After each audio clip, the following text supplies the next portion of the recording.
todos, bem-vindo a mais um episódio do nosso Master Doc, um canal de saúde digital em parceria com o Estadão Saúde. No episódio de hoje, eu tenho aqui o Dr. Sérgio Zimmermann, médico infectologista, coordenador da Sociedade Brasileira de Infectologia e o diretor científico do Master Doc.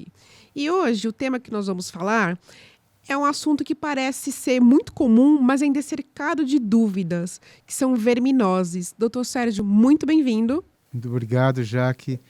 Estamos aqui para tirar essas dúvidas muito pertinentes da nossa população sobre verminoses intestinais. Então, para a gente começar, doutor, o que são verminoses? Verminoses, trazendo para o jargão médico, são parasitoses. O que são essas parasitoses? São bichinhos que habitam o nosso intestino e que podem causar alguns sintomas, até desagradáveis. Por exemplo, diarreia, ele é o mais importante, dor abdominal, o desconforto abdominal, são sintomas que podem nos levar à atenção. Mas as verminoses também podem cursar sem nenhuma clínica, sem nenhum sintoma. Então é muito importante que se procure o médico e quando vai se fazer os seus exames de rotina, o médico vai solicitar um exame chamado parasitológico de fezes, que é o famoso exame de fezes, que muitas pessoas não gostam de fazer, até pelo inconveniente, né, da coleta, complicado, né? Mas é muito importante, sobretudo nas nossas crianças, não que nos adultos não tenha verminose intestinal. Exatamente esse ponto que o senhor tocou, que é muito importante, doutor. A gente pensa que verminose é algo que é só que acomete crianças. Não é bem verdade, não é, doutor? Não, não é verdade. Ela acomete tanto adultos quanto crianças. Nós temos uma série de verminoses no nosso meio, no Brasil.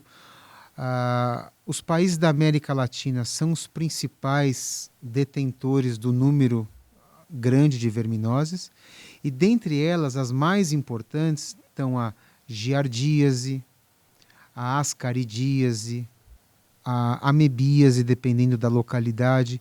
Então, como é que a gente sabe qual é o tipo de verminose que uma pessoa está? Por exame de laboratório, que é esse exame de fezes que eu havia comentado. Um exame fácil de fazer, fácil de coletar, que todo plano de saúde tem cobertura e o serviço público também dispõe. E o resultado é super rápido e a gente pode instituir um tratamento ou não, dependendo do que a gente vai encontrar. Doutor Zimmermann, como que se contrai uma verminose? Como é que a pessoa pega? Existem uma série de considerações. O grande problema é não ter uma rede de esgoto adequada, não ter água tratada, não lavar as mãos com frequência, não lavar os alimentos, as verduras, passar na água. Tudo isso são fatores que acabam aumentando a chance de você adquirir uma verminose. E é por isso que a gente tem muito em países em desenvolvimento subdesenvolvidos, porque falta tudo isso, né? Veja, por exemplo, as comunidades que nós temos em várias localidades do Brasil. Falta rede de esgoto, falta água, falta uma série de considerações ali, de humanidade, inclusive, para a população, né? Que os governos deveriam se preocupar. E com isso são focos de se pegar a doença e que, como eu havia comentado, alguns vão desenvolver sintomas clínicos e outros não. Como é que a gente sabe esses que não? Fazendo exame. Agora, a gente pensando no dia a dia, né, doutor? Por exemplo, uma criança que come uma fruta sem lavar e um adulto que trabalha, almoça na rua, almoça às vezes no restaurante por quilo, ele não sabe se aquela verdura foi bem higienizada. São esses riscos comuns que as pessoas são sujeitas? São esses riscos. Isso não tem a questão social. Pode ser do rico ao pobre, né? Pode ser num restaurante muito bom, como pode ser num restaurante mais simples. Então,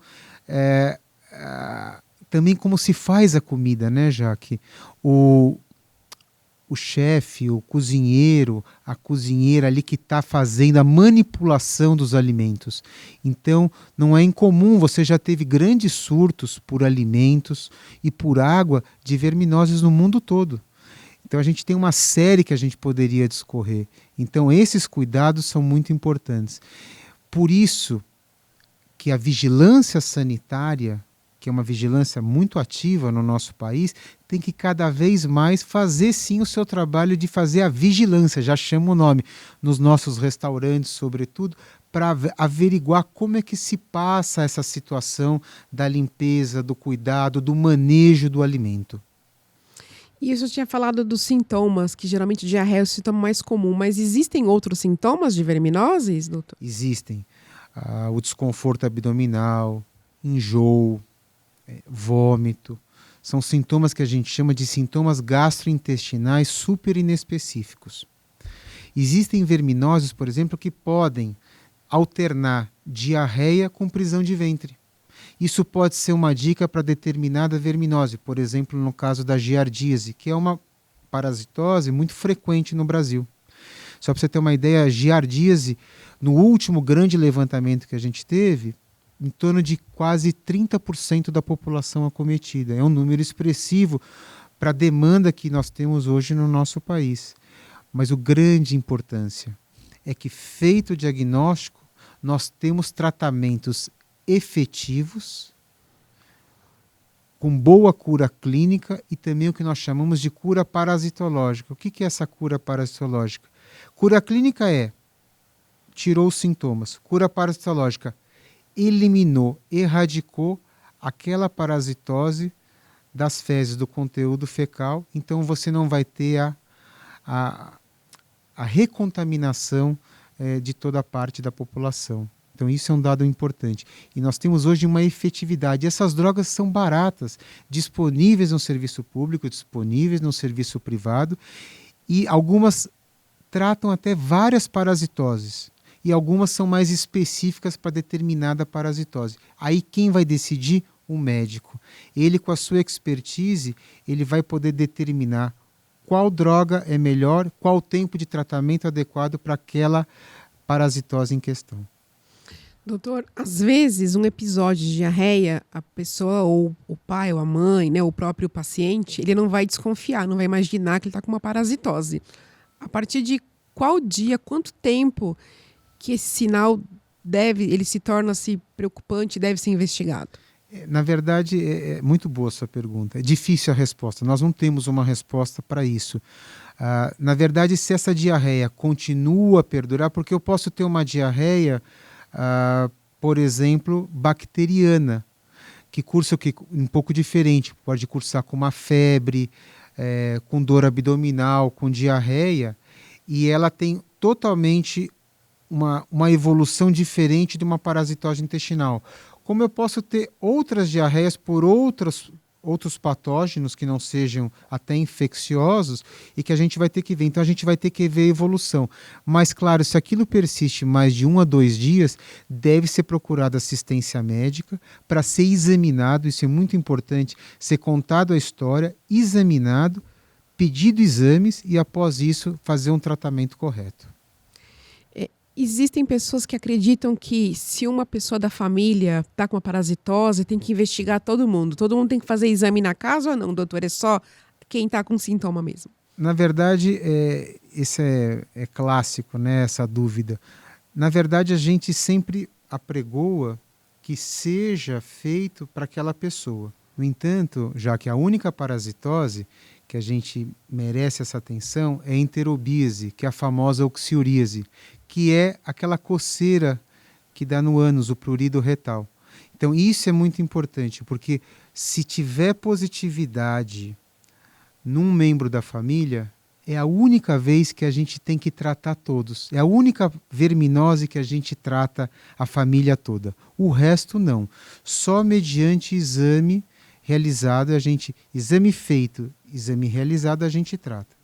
Porém, a gente tem que levar em consideração, as pessoas às vezes pegam o exame e acham que precisam tratar aquela parasitose. Mas existem parasitas que habitam o nosso intestino, que nós chamamos de comensais.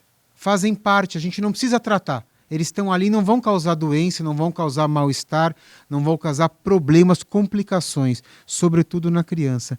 Por isso que o médico sempre tem que ser contactado e ter uma avaliação para ser empregado de uma maneira correta e adequada. Doutor, falando em crianças, existe uma cultura popular de uma vez por ano achar que está fazendo prevenção à parasitose, né, à verminose, dar vermífugo para as crianças, né? Isso é correto, doutor? Não. Na visão médica, na visão científica, não. Existe isso que você comentou, é uma prática comum, sobretudo no Brasil. O Brasil é um país que detém esse know-how de adotar esse tipo de situação, mas quem faz carreira acadêmica, quem trabalha com isso no seu dia a dia, não é correto. A gente sempre diz que não. Tem que fazer o exame. Há muitos anos atrás, no Japão, por exemplo, nós tivemos uma grande epidemia de algumas parasitoses intestinais e isso deu certo no Japão, mas não foi só o tratamento que foi dado. Também as outras situações que estavam levando a colaborar com aquela parasitose foram devidamente sanadas. E se achou que porque aquela situação no Japão tratou todo mundo e praticamente eliminou aquela parasitose, isso deveria ser feito, então, de modo anual para todo mundo, sobretudo nas crianças. Isso não é uma verdade. Essa é uma grande briga entre os médicos, sobretudo com os pediatras. Quando a gente os infectologistas vão a um congresso de pediatria para debater. Então é um tema extremamente complexo, difícil. Nós respeitamos a opinião de cada médico, tem a sua opinião, a gente tem que respeitar, mas se você me procurasse para esse tipo de situação, eu falaria para você não. Sem exame eu não vou tratar. Então é isso, né? Verminose tem que ter diagnóstico e o médico decidir se precisa ou não entrar com alguma medicação, né, doutor? Sempre. A avaliação de um médico, ela sempre vai ser criteriosa. Então você tem que buscar o melhor profissional para você, para que ele possa te orientar da melhor forma. E sempre quando você for a uma consulta médica, para você ou levar o seu filho ou sua filha, argumente. O médico está lá para te ajudar, para te escutar. Argumente com situações, com as suas dúvidas. Não adianta você ter as dúvidas nem não leva para consulta. Depois você vai esquecer, não vai adiantar. Aí vai ter que marcar uma nova consulta, vai demorar. Então o que eu digo para todos os pacientes, aproveite a sua consulta, é seu momento, você está lá. Tire suas dúvidas, resolva os seus problemas. Vamos aproveitar aquele momento para se dedicar à importância que a gente foi, que é essa consulta médica. Doutor, para a gente finalizar, dentro de casa, alguma medida preventiva que as famílias podem ter para evitar verminoses? Sempre lavar as mãos, né, com água e sabão, higienizar os alimentos, após evacuar, fazer a lavagem de mãos correta, tentar comer quando forem em locais que você acha que são satisfatórios. Se você vê situações de irresponsabilidade, você como cidadão deveria denunciar para que outras pessoas não possam se prejudicar. Então são esses tipos de situações. E o mais importante, tem tratamento. Todas as verminoses que a gente tem tratamento, e o tratamento são acima de 90% a 95% de cura. Então não tem motivo você não fazer diagnóstico e não tratar. E além do que, os efeitos colaterais dos remédios é muito baixo, ou praticamente ausente. Então não tem motivo, e custo baixo. Então hoje, país que tem verminose e não trata, não é uma coisa satisfatória. Não pode isso acontecer. A Organização Mundial de Saúde, a Organização Pan-Americana de Saúde jamais vão apregoar alguma questão dessa. E o Ministério da Saúde, qualquer governo, isso não importa, tem que orientar, fazer folders, informar a população, colocar em mídias sociais, porque isso é muito importante. Parece um tema bobo e irrisório, mas não é. Doutor, muito obrigada mais uma vez. Foi muito esclarecedora aqui a nossa conversa. E para você que acompanhou, quem não é inscrito, se inscreva aqui no nosso canal. Muito obrigada e até o próximo Master Doc.